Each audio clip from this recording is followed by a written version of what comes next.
amma tambaya anan shine menene bakasi.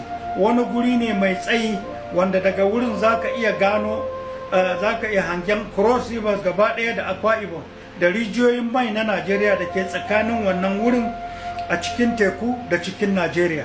Wani guri ne wanda idan aka rike shi yau to duk wani jirgin ruwa da zai zo Najeriya sai dai ya canja hanya, muna cikin alakakai. Wani guri ne mai mahimmanci ga rayuwar Najeriya, kuma wani guri ne wanda aka zo aka haɗa kai aka yi munafurci da waɗansu manya aka ɗauka aka ba wata ƙasa saboda suna samun kuɗi. Suka cuce mu, suka cuci jikokinmu da za su zo shekara dubunayin Allah ya bar duniya haka.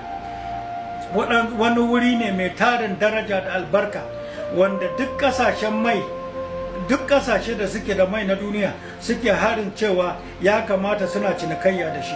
Da muna tare da bakasi yau, arzikin da ke nan na mai ya zama ƙari, da na gas ya zama ƙari.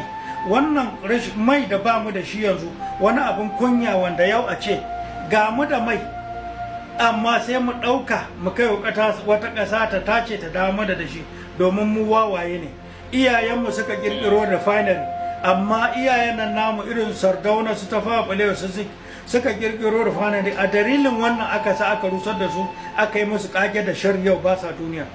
Amma a yau gashi kuma crude oil ɗin ma da muke da shi a ƙasa, yanzu shi ake zuwa wata ƙasa a ɗauko a kawo, wai refinery ta Dangote ta matsuka shi sannan ta sayar mana da bai.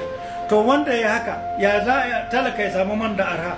Tsada ce dai kan tsada. So hauka ne cikin hauka, cikin yaudara, cikin shaidanci ni a wuri na fa, saboda abubuwan ba a yin shi dalla-dalla. Mu tsaya haka akan bakasi, saboda na yi maganganu akan bakasi da yawa, dan bakasi magana ce mai nauyin gaske.